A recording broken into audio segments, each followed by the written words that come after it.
Ready? Yep, Let's. I'm ready whenever you are. Okay, great. So, all of you, welcome to yet another Koopman Operator Theory seminar. Mircea will be presenting today. Mircea Lazar is a full professor of constraint control of complex systems in the Department of Electrical Engineering at Eindhoven University of Technology, the Netherlands. His research covers stability theory, neural and Koopman operators for control, and model predictive control.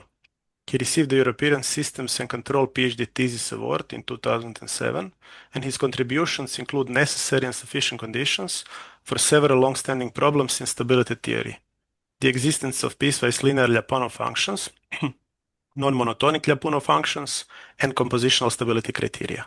He chaired the IEEE CSS Technical Committee on Hybrid Systems from 2011 to 2016 and was general chair of the IFEC NMPC conference in 2012. He currently chairs the IFEC Technical Committee 2.3 on nonlinear control systems starting from 2026 and will serve as general chair of the IFEC MICNON conference in 2027. He is an associate editor of the IEEE Transactions on Automatic Control. And the abstract of his talk today: extending the Koopman operator theory to control systems is central to data-driven control of complex nonlinear systems. In this talk, Mircea will present a new Koopman operator framework for control based on composition operators whose target space is a tensor product of Hilbert spaces, allowing states and inputs to be lifted independently. Under a relaxed, non-measure preserving condition on the system dynamics, he will prove that the resulting generalized Koopman operator is bounded, which yields a corresponding invariance condition. Via a Riesz basis coordinate representation, the framework constructs an exact infinite-dimensional bilinear representation of the original nonlinear system without assuming an input affine structure.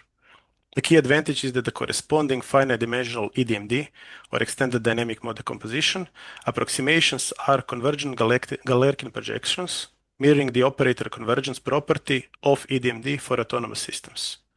And the talk concludes with modeling and control performance on standard Koopman benchmarks, including stabilization of the Lorentz attractor. That's all. I think you can start presenting. Thank you very much, Tomislav. First, the check, everybody can hear me well. Yeah, I can. Perfect. I'll go full screen. So, my talk today is going to be structured into four parts.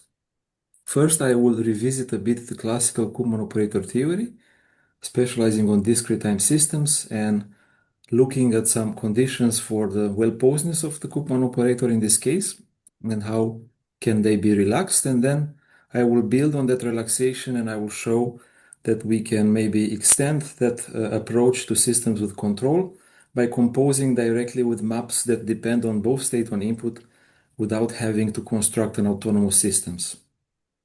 And I will show that this approach has an interesting benefit, which is, I believe, unique among the existing approaches to Koopman for control, in that it comes with some convergence guarantees in the strong operator framework, in the same way as we have for MDMD, as done in the seminal paper by Milan Korda and Igor Mezic. And I will show in a couple of examples how this approach relates to the popular forms, the linear and the bilinear one, and that there is actually a model class nesting that can be exploited for data-driven Koopman model selection. So I hope you will enjoy the talk. Let's start with the classical Koopman operator theory. So Bernard Koopman, he was working actually on Hamiltonian systems, on physics-related problems, and he was considering autonomous flows, autonomous systems in discrete time defined by a map F0. And he was working with observable functions. Here, phi denotes the general observable functions in the space of square integrable functions with respect to Lebesgue measure, L2. And he defined a composition operator on such functions. And he proved that if the map F0 is measure preserving and bijective, then his operator is well posed. Moreover, it's unitary, and you get a condition which is called invariance. Invariance means that if you apply the composition operator to a function that belongs to the Hilbert space, Hx, defined on the state space, then the composition remains in that space. So that's probably what suggested the word invariance. And you can see that in order for that to happen, just applying the definition of the L2 space, you need that the L2 norm of phi composed with F0 has to be bounded, integrable. And in order to prove that, if you have F measure preserving and bijective, you get immediately that this holds.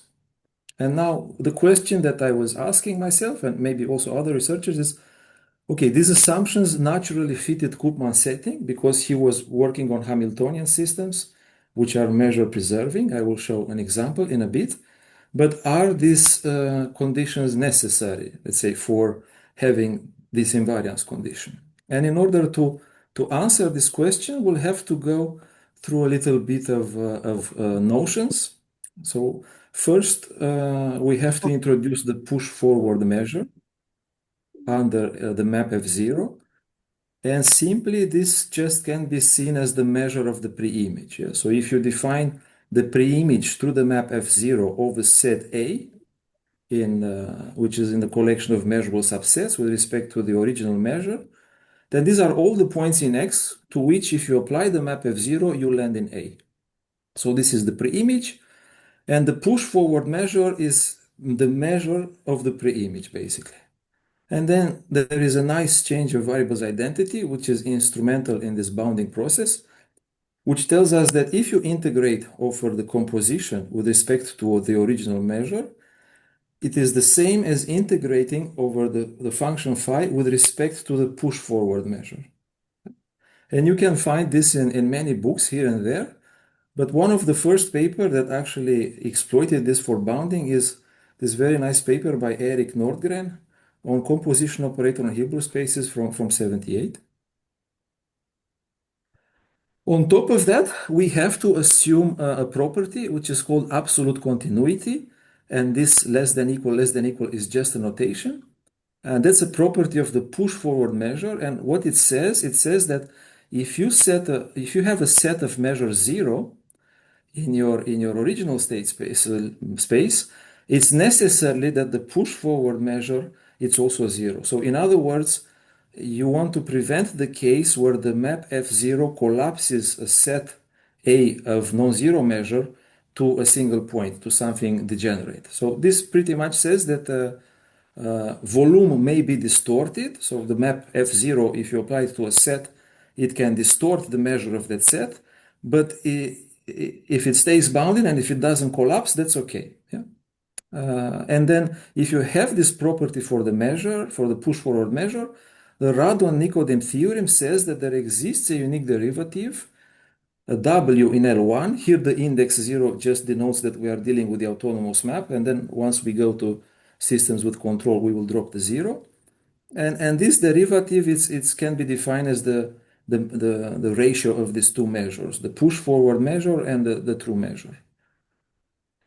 And we will see that this actually suffices for invariance. And the absolute continuity relaxes measure preservation because, as said, volume may be distorted, and this only requires the Radon-Nikodym derivative to be bounded. Right, so now we can state the results, which is actually already in Nordgren's paper in 78, theorem 1. He proves that if with respect to the map F0, if the push forward measure is absolutely continuous and the Radon-Nikodym derivative is bounded, and this means actually that this derivative is in L infinity, which is more than what the previous theorem said, which is just L1, but it's a mild assumption. Then you have that this composition operator is bounded, and its bound is equal to the square root of the bound of the Radon-Nikodym derivative. And if the operator norm in the Hilbert space is bounded, then you immediately get the invariance because you get the bound of the composition operator. So this composition is integrable, and hence it is in the Hilbert space. And you see that actually what Koopman used, the measure preservation, It's actually only a special case because when you have measure preservation, and then you have that this radon nicodym derivative is identically 1, and then the norm is 1, and you end up even with a unitary operator. But for invariance, the only thing you need is actually a bounded operator. That's what I wanted to say. And you can see now in a couple of examples. So, for example, this is a Hamiltonian pendulum, the class of system with which Koopman worked. And in this case, what measure preservation means, it means that you keep the same area. So if you start from a set of a certain area in blue and you simulate and you get the flow, what you can see is that this set is shears strongly, but the area remains approximately constant. And this is by Liouville's theorem. So Hamiltonian systems are guaranteed to preserve measure. And this is nice in this setting, but in general, if you take, for example, one of the popular benchmarks for Koopman modeling, the Duffing oscillator with mu equal to 1, which contracts to a limit cycle, then you clearly see that sets are contracting and they lose measure. So in this case, the map is no longer measure preserving, although it's bounded. So then already you see that applying the standard conditions to these kind of maps, you have a problem if you want to go with measure preserving, but boundedness lets you get away with this. Okay. So the takeaway message, just reanalyzing the classical setting of Koopman, of the Koopman operator, is that the bounded radon-Nikodym derivative suffices for invariance. In classical Koopman theory, invariance is tied to a unitary operator and measure preservation. Our motivation for going in a different direction is that asymptotically stable systems or input-driven systems are generally not measure preserving, and therefore boundedness rather than measure preserving is necessary for invariance. And now that we have established these facts, the question that we want to address next is how can we exploit this viewpoint for generalizing the Koopman operator theory for systems with control inputs? And we go to the second part of the talk. And in this case, we consider the control system where the map F now depends on both the state and the input.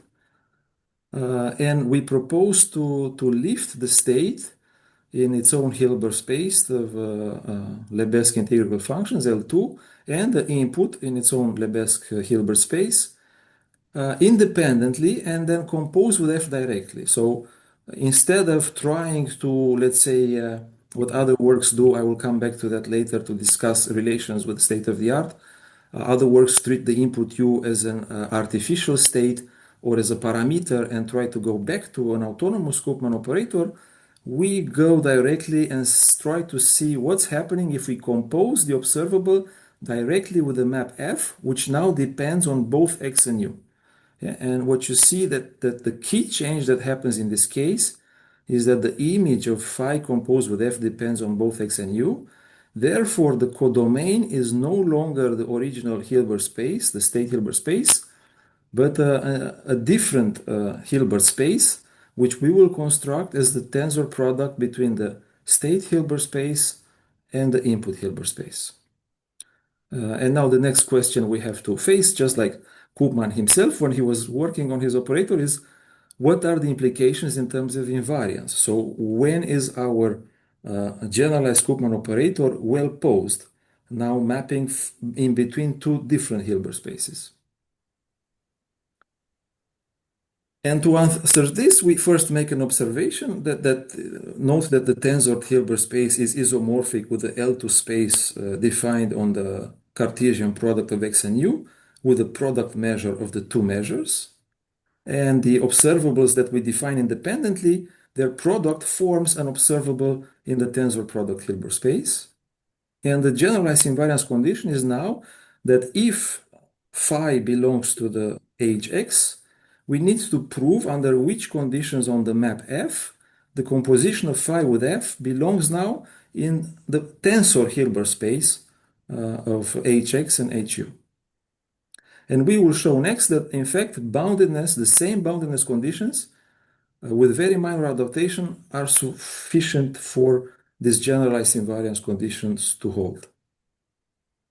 And these are just the details. You don't have to go into the details, but it's nice to see that not much changes. The only thing that changes is that the push forward measure is now with respect to the product measure, and the pre-image lives in the x times u, no longer only in x. But after that, once you land inside x, once you map into x, absolute continuity is the same property. The Radon-Nikodym derivative is defined in the same way with the same bound. And then we can actually even directly apply Nordgrens theorem, but I will also show you for completeness a proof sketch that under the same assumption, so if nu, the push forward Radon-Nikodym derivative with respect to the product measure is absolutely continuous, and if, which guarantees that there exists a Radon-Nikodym derivative W, and we assume that this is bounded, then the generalized Koopman operator is bounded. Its norm is equal to square root of m, and as a result, the composition of phi with f belongs to the tensor product Hilbert pairs, so we have the generalized invariance conditions. And this is very similar to the original analysis for autonomous maps.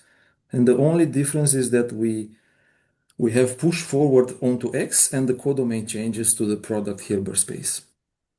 If you are curious how this works, these are the steps in the proof in the directions that we are interested. We apply the change of variable formula that was on the previous slide. You can go back with these parameters. And originally, you look at the norm of the composition operator. The integral on the product space exists to Fubini. Then you apply the change of variables. So integrating on the composition with the original measure is integrating on phi with respect to the push forward measure. Then you substitute the Radon-Nikodym derivative. Because this is bounded, you take the m outside the integral, and you end up with the fact that the bound of the composition operator is m times the norm of phi, and since phi belongs to hx, this immediately gives you the invariance. And in fact, you get a stronger result that the equality even holds, because Nordgren proves that this upper bound, it's also a lower bound on the operator, so its norm is actually equal to m squared. But for generalized invariance, the only thing you need is basically the upper bound. Okay, so this is important again because it allows us to work with map F, which depend on both x and u, and in general they are not measure preserving. And you see that in deriving the well-posedness of the composition operator, we did not use that property at all.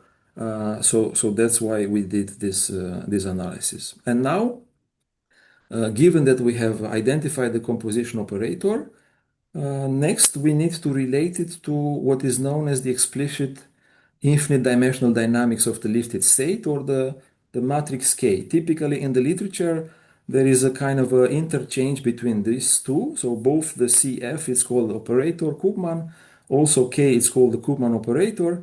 In this talk, I will show that there is actually an explicit analytic relation between these two. But the composition operator is CF, and K turns out to be its coordinate expression in a basis. And that depends also on the basis that you choose. So therefore, we assume that the lifting of the state form a basis of Hx, and the lifting of the input forms a basis of Hu. And we will see later that if you work with the Ritz basis or orthonormal basis, which are a special case, you get that the product of the two bases becomes a basis in the tensor product.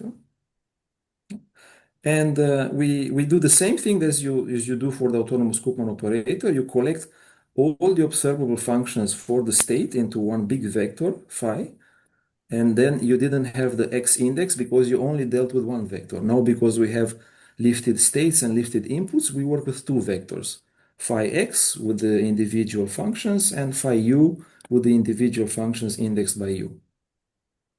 And when you do the product lifting, this becomes a phi, which depends on both x and u, and this is all the possible products of the other two basis functions. And our goal is to construct an exact lifting dynamics, which maps phi via k into phi x of f of x and u.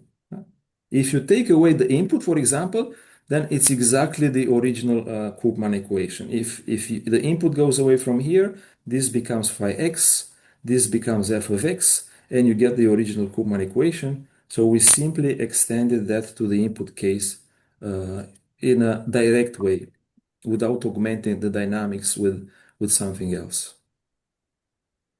And Ritz bases, I want to recall the definition just because they are instrumental and they pretty much solve our problems. I think they are a wonderful mathematical construction.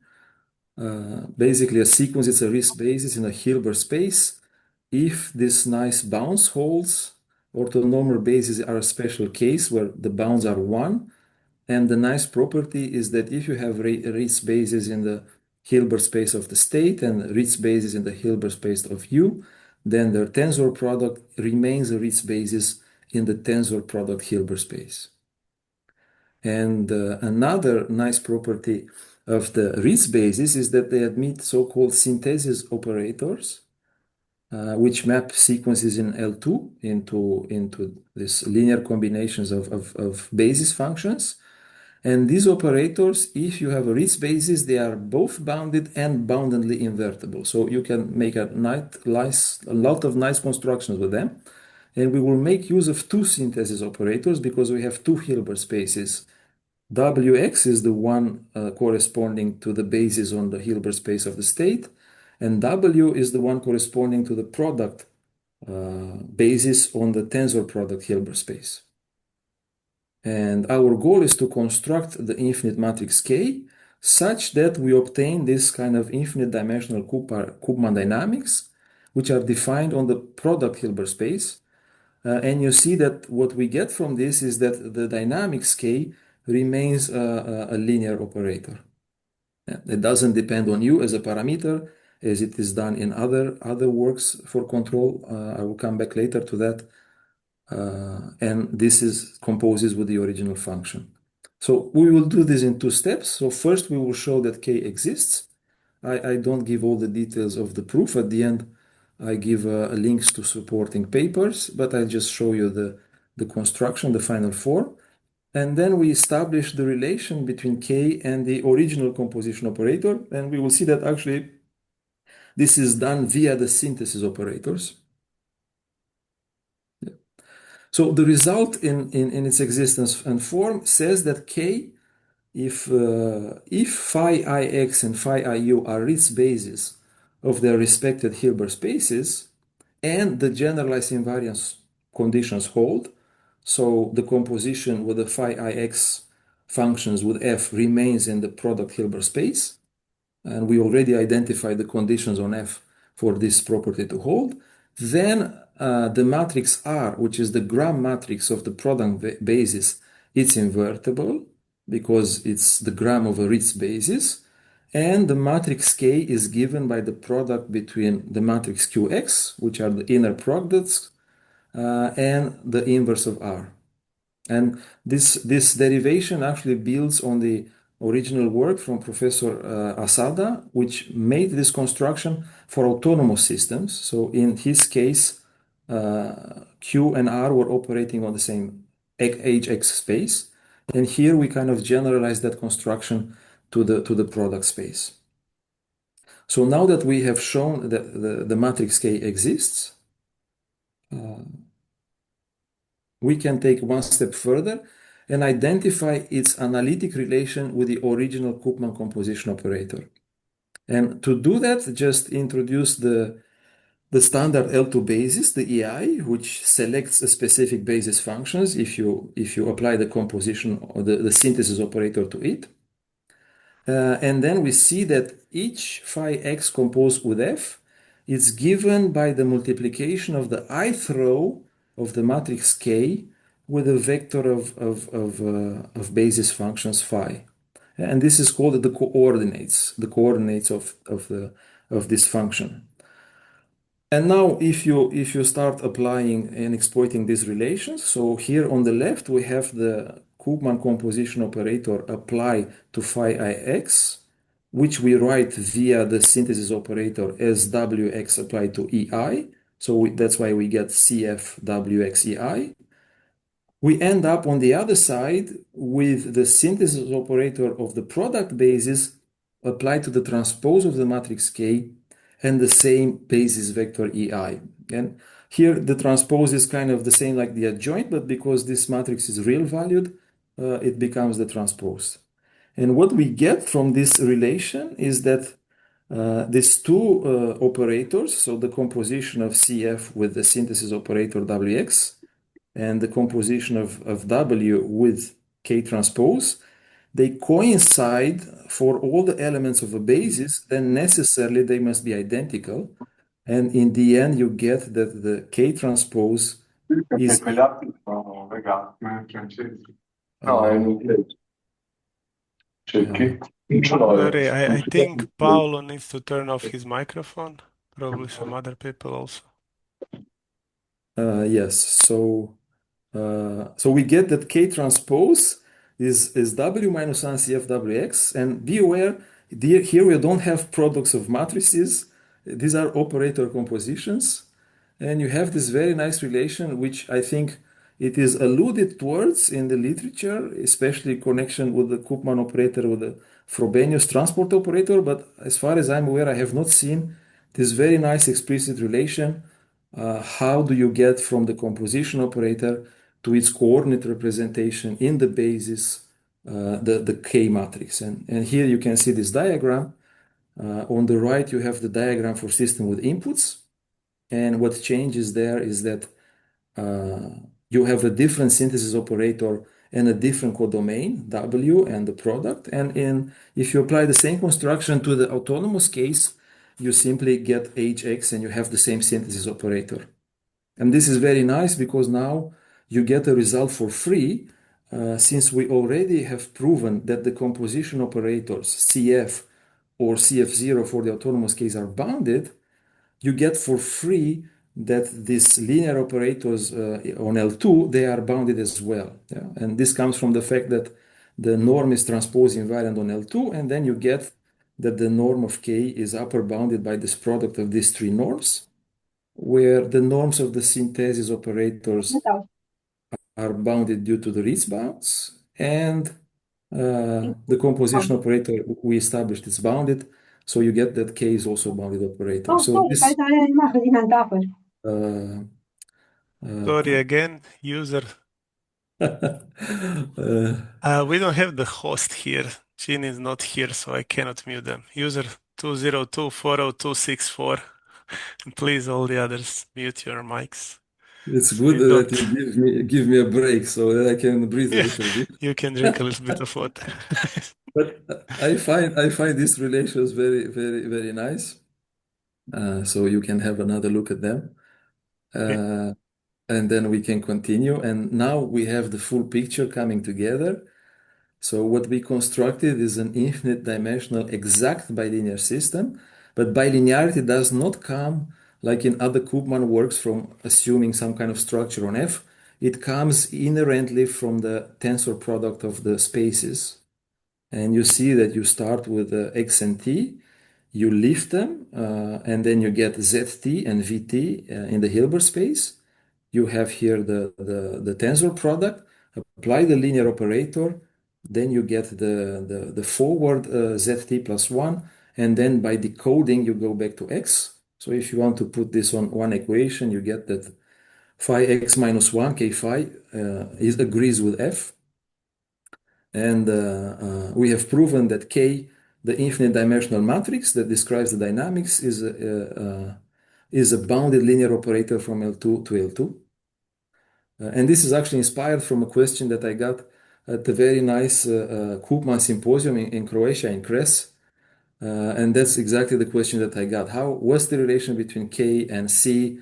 Because K does not operate on functions. Here, these functions are basically evaluated pointwise. And yeah, that's finally I managed to answer it. So I'm very happy. Thanks to the person that asked me the question.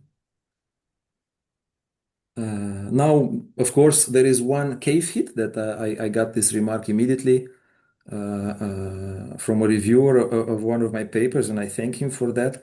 Is okay, we know that if you have input affine nonlinear systems, then you can create exact bilinear embeddings within original U, and then you have a finite dimensional space. So if I would construct this generalized dynamics and the input U is lifted, it's infinite dimensional, so it seems like an overkill.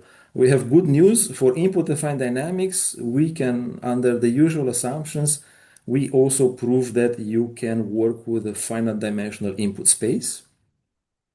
And this is basically the constructions. The details are in my paper. And what you need to assume is that the observable composed with F preserved is a affine function where AI and Bij are some inner observable functions that belong to Hx. And this is basically the discrete time analog of the continuous time conditions of Goswami and Pali. And if you want to also add the BU, the linear term in U, then you can do that just by prepending one to the state observables, and then you get this popular form. And in this case, you can actually construct the complete generalized Koopman operator as a structured operator from these individual A and 1 and M operators. And we prove that these individual operators, they are also bounded linear operators from L2 to L2. So we can specialize to this in case we have input affine dynamics. And now we get to actually the most interesting part of the talk, which I have been working out very recently, inspired by yet another paper of Igor and Milan Korda on convergence of MDND. So let's see how this works out. So what we do now, we just simply revisit the extended dynamic mode decomposition for control, but through the prism of the generalized Koopman operator that we have constructed, and we'll see what changes compared to standard EDMDC. So what we do is we truncate the observables for the state to NZ, a finite number, and we truncate the input observables to NV, a finite number, and we lift consecutive pairs of data points, xt, ut, xt plus 1, and we form the data matrices as usual, zx, vu, and zx plus. And normally, what you would do in standard EDMDC, you would try to fit a linear model here, and V would not be lifted, it will be just the original input. And then you fit A and B, and you get standard EDMDC. In our case, what we do, because our dynamics use the tensor product, we have to build these tensor products. And this gives you a nice construction, which is actually the Khatri-Rao product. In case you are not familiar with that, Khatri-Rao product in our work depicted by a circle with a point in the middle. Do not confuse it for the Hadamard product, also denoted like this in machine learning sometimes, is the column-wise chronicle product of two data matrices in our case. Yeah, so if we take Zx and Vu, each of them has a column, which are the data, lifted data points, and then doing the Khatri-Rao product of these two matrices amounts to computing the chronicle product of their individual columns. And once we have this, we can write down the data equation that corresponds to the dynamics. And provided that this chronicle Khatri-Rao product has full rank, we can apply EDMDC, we can compute the least squares, and we can get the Koopman operator finite dimensional estimate. And you see what's the difference in standard EDMDC, you would fit a linear model and you would not lift the U. So while we use the tensor product, because then we will see we can enable convergence. It's also nice to make the connection at the beginning. How does EDMD converge in the autonomous case? So again, from our construction, we get the autonomous case very naturally. We just throw away the input and it's Hilbert spaced. Then VU disappears. So the Khatri-Rao product is just ZX. You get the standard Koopman autonomous operator, and the paper of Milan Korda and Igor Mesic says that on L2, with an orthonormal dictionary, EDMD convergence to the composition operator in the strong operator topology, and they prove that via a split operator convergence from truncation to the infinite dimensional case and data convergence from finite data going to infinite data. And what's different in their case is that they work with an orthonormal basis, so the Gram matrix is just identity in that case. And what they obtain is the projection matrices are orthogonal Galerkin projections. In our framework, we have two departures from the orthonormal L2 setting. The first departure is that we work with Ritz basis. In this case, the projection is no longer an orthogonal Galerkin projection. It is an oblique Petrov-Galerkin projection. The test space is different than the trial space, and convergence needs uniform boundedness of the projection matrix, but this is guaranteed by the Ritz bound, so we are okay. We have a projection methodology that we can apply to our setting, thanks to Georgy Petrov that generalized Galerkin projections to oblique projections. And what we have different, we have a product Hilbert space. Remember, in our case, the spaces are not the same. And in our case, due to the tensor product, actually we get the benefit that the projections also becomes the tensor of projections. And then we can apply essentially the same decomposition of the error that you would do for autonomous EDMD.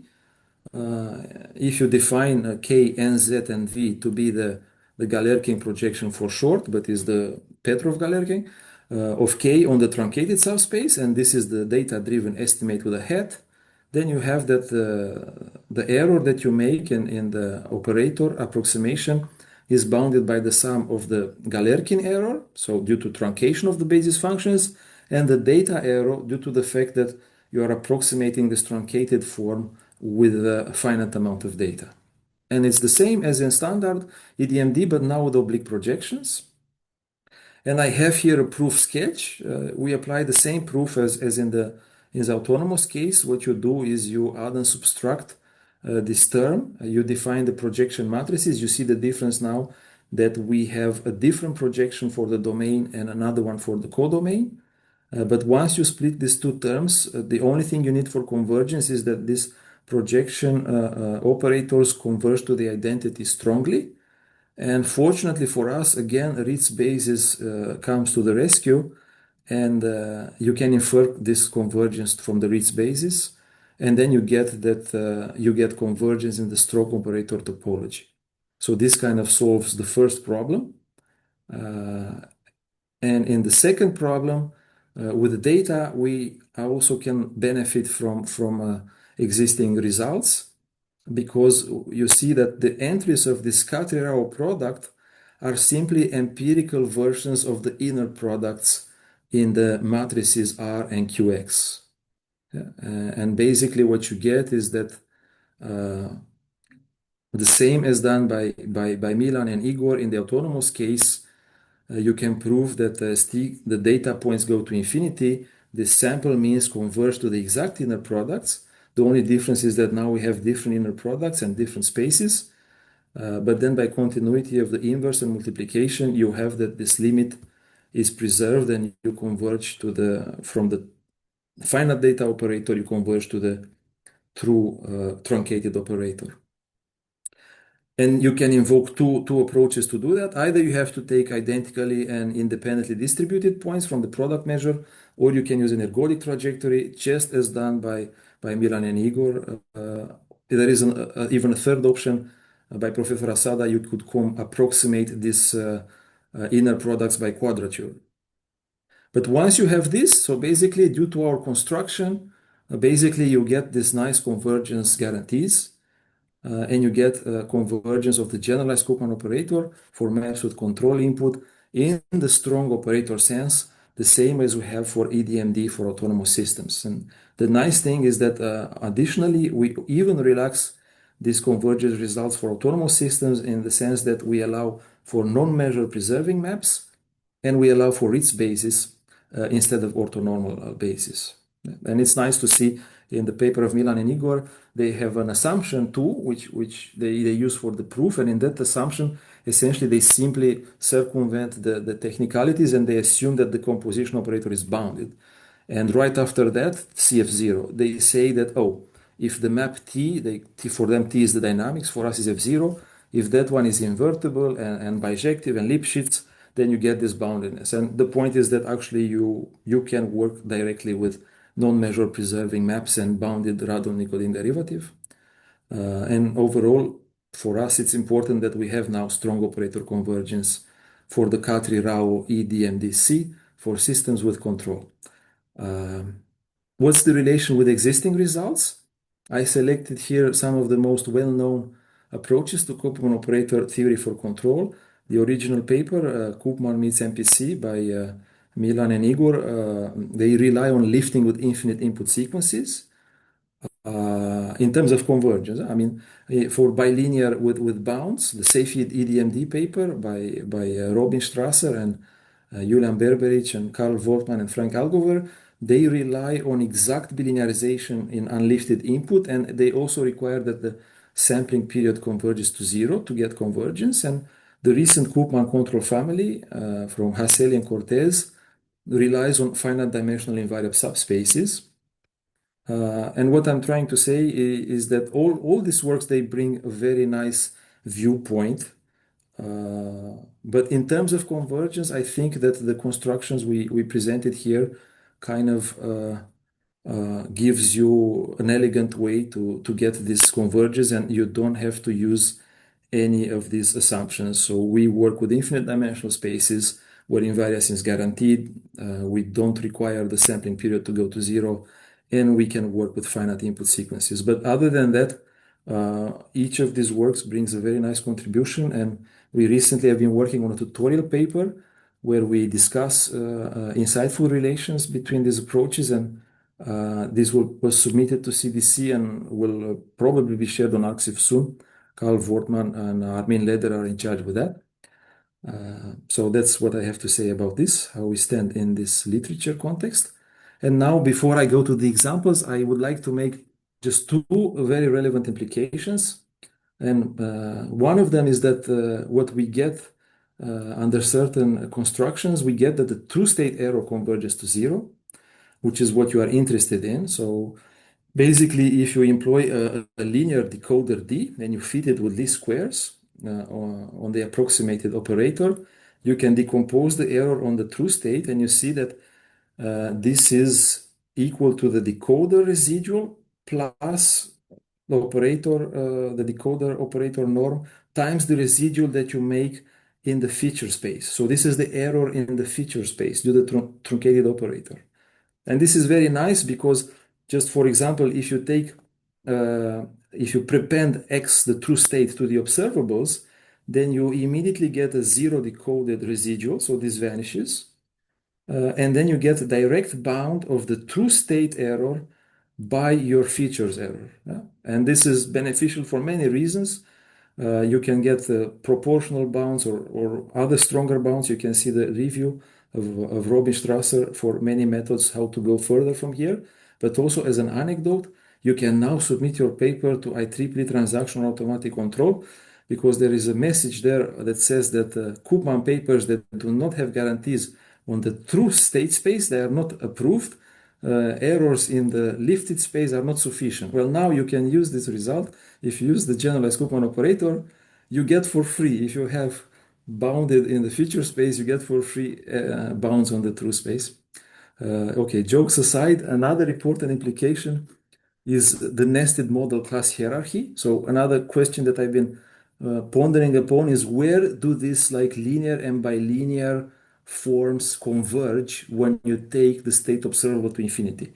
They are obviously held back by the finite input space, but what's the relation? Do they converge anywhere meaningful? And when should you use one form or the other? That's something what all Koopman engineers, control engineers would like to know. And we can construct a nice result. So basically, we need to do some careful technical manipulations. You need to prepend one to the state observable, one in U to the input observables, and under suitable conditions, reasonable conditions, that the spans of these guys intersects with your observables is zero, is empty set, then you see that the tensor product of these increased vectors, it's still a Ritz basis. So then you get this strict class containment, because this is the HL is the input Koopman form, the linear Koopman form with one for an affine term.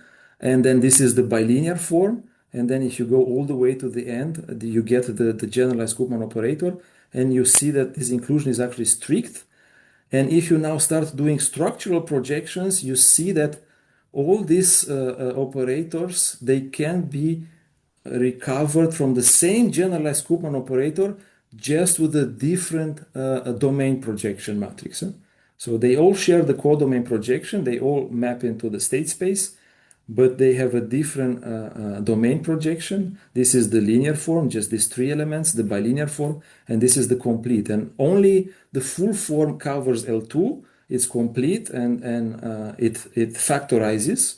But the other ones, actually, what they do is they converge to a projection of the generalized Koopman operator structurally onto these subspaces. And that's nice because what you get is you get monotone floors, or if you do data-driven fitting, now you can trust it. And now if you use this form, you can do data-driven Koopman model class selection. And of course, you start with the simplest one. And if linear is enough, if the residual doesn't improve very much, you know when to use that one.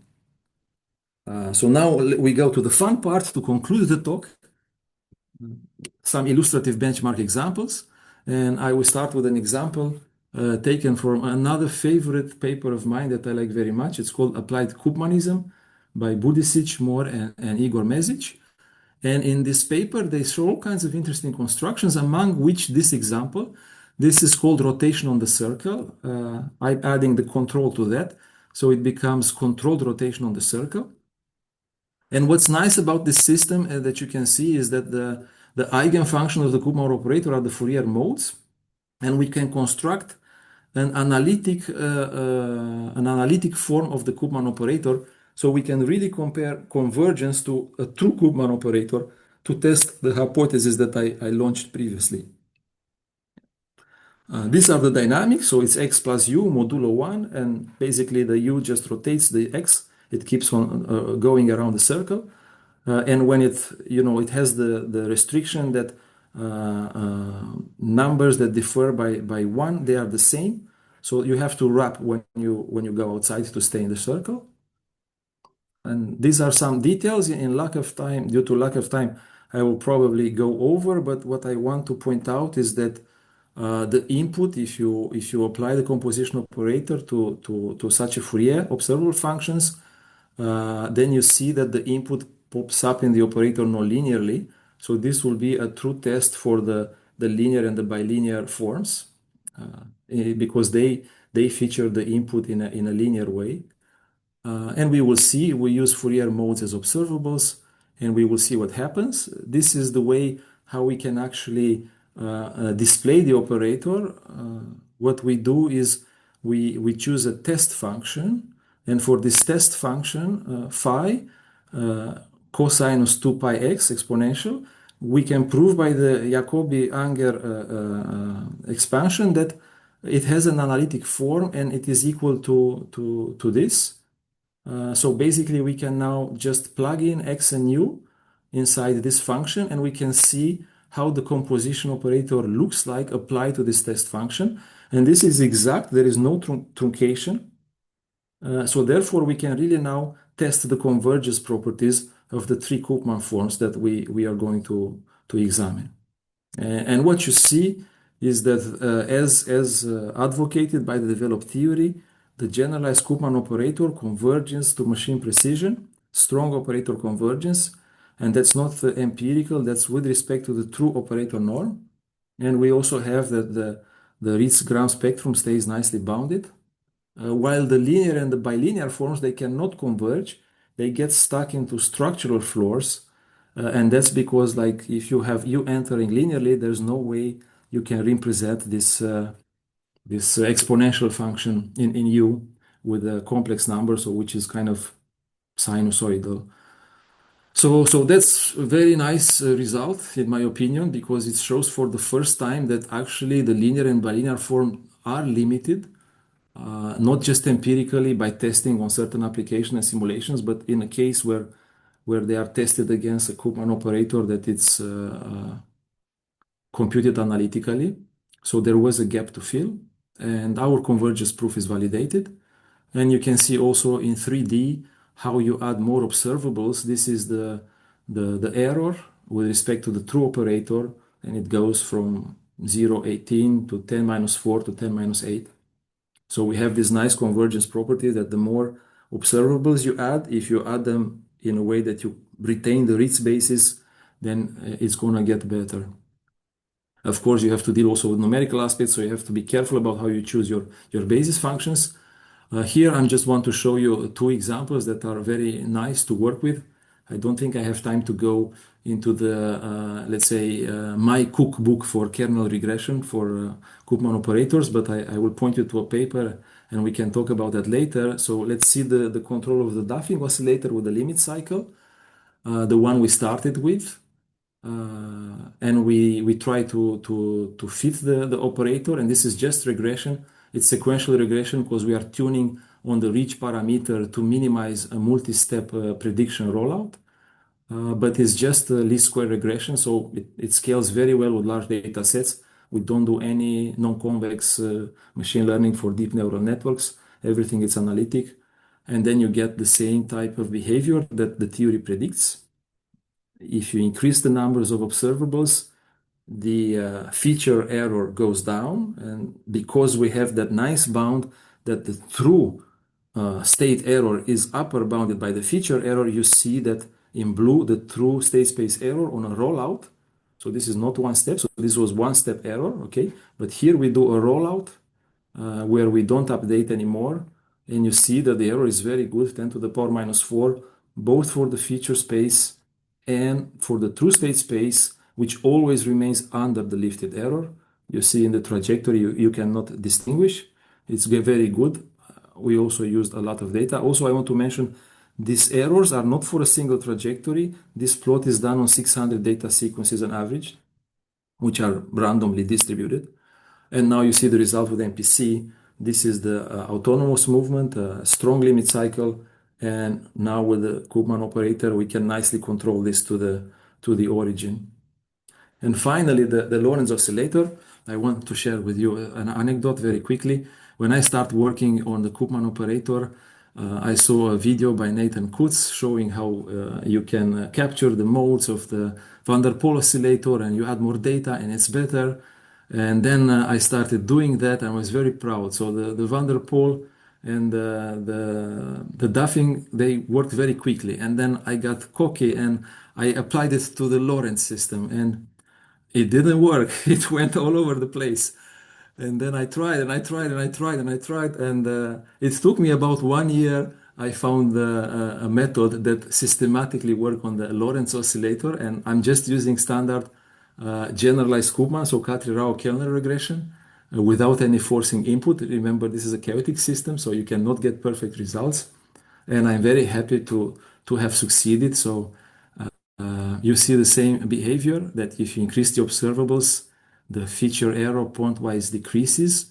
But more importantly, the rollout error, which is very difficult to control for the Lorentz systems, stays nicely bounded. And you see, like here in red, we have the feature error, and in blue, you see that the true state error is below it. And when you increase the observables, they both go down, but you have the same ordering. So the true state error is always a bit better than the feature error. And you see here a test rollout trajectory in the true states. And for people familiar with the chaotic systems, you know that the key here, you don't talk about true time, you talk about Lyapunov times. So here we managed to follow the trajectory about 6 Lyapunov times, which I think it's pretty good because what this means is that small perturbations at the beginning in 6 Lyapunov times are amplified by roughly 400 times. So that's a good result. And I want to propose this as an anecdote for now you have all these kind of discussions about trustworthy. All of a sudden you have trustworthy Koopman operators and the other ones are not trustworthy. And all the tests are a little bit empirical in my opinion. So I propose that we have 6 Lyapunov times without forcing input for the Lorentz systems, then you are trustworthy. Feel free to give it a try. It took me 1 year. Then these are the results for the MPC. So we get from the chaotic attractor, we get to a nicely behaved system, spiraling convergence to the unstable attractor. Some of them they try to go to the wrong case, but the MPC catches up with them. And here is also the time trajectory. So you see, I'm not doing something funny under the hood. Things are converging, even with bounded inputs minus 30, 30, and they stay there. And with this, I'm ready to conclude the talk. So in essence, we established a couple of results in terms of a generalized composition operator for systems with inputs. Boundedness of the radon-Nikodym derivative suffices for well-posedness of this operator. We constructed an exact bilinear model, and the nicest result, in my opinion, is that we show that the corresponding EDMDC converges strongly in the operator sense to the infinite dimensional operator if you use rich dictionaries. We have showed how you can construct a nested class where you can use data-driven model selection, so you know where you can use linear, bilinear, or generalized bilinear Koopman models. And we have bounded the error in the true state space by the feature space error. And this is just the beginning. It opens up a lot of nice further questions to study, like how to certify the Koopman MPC algorithms with stability, exploiting the bounds, how to learn the dictionary and to get automatic model class selection, going to higher dimensional and noisy measurements, and also you want to develop tighter finite data error bounds and convex Koopman MPC surrogates, because with these complex models, the computational time becomes a little bit heavier. And these are my supporting papers. Thank you very much for your patience. Do you have any questions? Thank you very much for the nice presentation. And yeah, we can definitely proceed to the questions. Maybe I can read the first one from Ken Mendoza in the chat. How do we avoid mistaking improvement in lifted space EDMC error for a genuinely better state space control model? I'm not sure I understand. I think this was the part when we were comparing. Let me check Yeah. the chat. I can see. How do we avoid mistaking improvement in lifted space EDMDC error for a generally better state? Yeah, that's exactly very good question. By the way, I will share all the software for the examples, so you can reconstruct the results and play with them. It will just take me about 2 weeks preparing for the European Control Conference, and then I share it. And the key is in here. The key is in this tuning the reach parameter. It's actually a system identification trick. Yeah. So indeed, if you do just EDMDC and you use a very small ridge regressor, then you're overfitting. So you are overfitting like crazy the one-step error in the feature space, and that always gives you a bad error in the true space. So system identification trick, what you can do is you can grid lambda, the ridge parameter, and after you do a fitting, you test it on rollout on the relative error in the true space. And you see, that's why the estimate, the EDMDC estimate depends on this ridge parameter. So that's what I do. I do a grading of gamma, and I recompute the least square Tikhonov regularized regression. And then I choose the gamma, which gives me not the best feature error, but the best true space error. And this seems to work very well with the rollout. And I use one more trick, which is I use time sequenced data. So even though you have one-step data, I take snapshots that are consecutive from the same trajectories, and I group them in larger matrices. That's called time-sequenced multi-step regression, and you can find the details in this paper, this one. Yeah. And that was the difficult part, indeed, for tough systems like Lorentz. Just a quick remark. Really nice talk, Mircea. Thank you so much. Thank you. I have a couple. We can talk on Zoom or something. It's been really interesting. I have to jump on another call, but really good stuff. Thank you. Thank you. Looking forward. Do we have any more questions? from the audience? Uh, Maybe I can ask one. For the Lorentz oscillator, you mentioned 6 Lyapunov times it was, and then it started to diverge, the example in the end. Is this some kind of fundamental limit of this approach, or maybe you can actually delay it further by using more data or more observables or something? You cannot. It's a Okay. fundamental limit of chaotic systems. Okay. So as I said, the chaotic systems will amplify any small error that you make by e to the power Lyapunov times. So in this case, e to the power 6, it's roughly 400.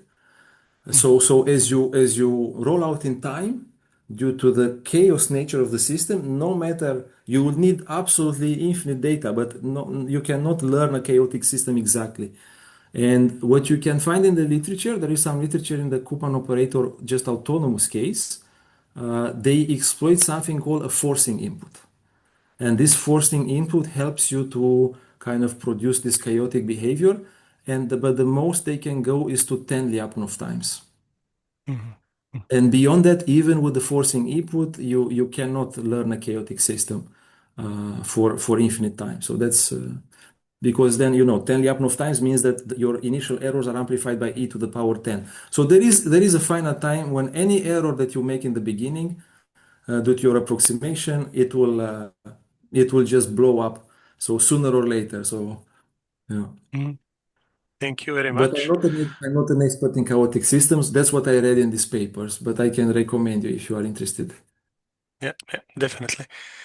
I see something in the chat. Excellent presentation. Could you provide the video recording? It will be on YouTube. Yeah, in some time when they prepare it. So the Koopman operator theory forum, it's KOT forum, I think it's all together. So yeah, definitely the video will be online. Also, Uh, I will share slides after a couple of days and I finish some finishing touch. I will also share the slides on LinkedIn. okay, great, great. I think you have one more question, if we have the time, from Ken Mendoza. Uh, Thank you, excellent talk. Yeah, maybe you can read it in chat. Would you treat a flat consistency low error floor in the simpler situation as evidence of missing input geometry, or would you first suss dictionary conditioning and data coverage? I thought about that. Well, you have two additional things you can try. For example, what you can do for the linear Koopman form, because for the linear Koopman form, the matrix B is constant, you can split your data set into different parts and fit a linear Koopman form on each part. And if you get a substantially different B matrix, that's a criterion that the linear form is not sufficient. And for the bilinear form with the true input, usually that one fails when you have non-monotonic input nonlinearities or non-invertible input nonlinearities in your dynamics.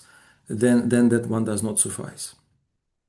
So you can of course look at the error floor, and you can also look into this. But the problem with the error floor is if you choose your bases wrong, you will have numerical problems and then you will not be able to distinguish. So the error floor will apply mostly when there is a structural failure or when you have a stable basis. Thank you. Uh, do we have any more quick questions? Thank you as well. Thank you. So I think we can conclude this. Thank you all for attending and hope to see you on the next one. Uh, Thank you very much Thank you. for hosting, Tomislav, and thanks everyone. No problem. Thank you. Bye bye. Bye bye.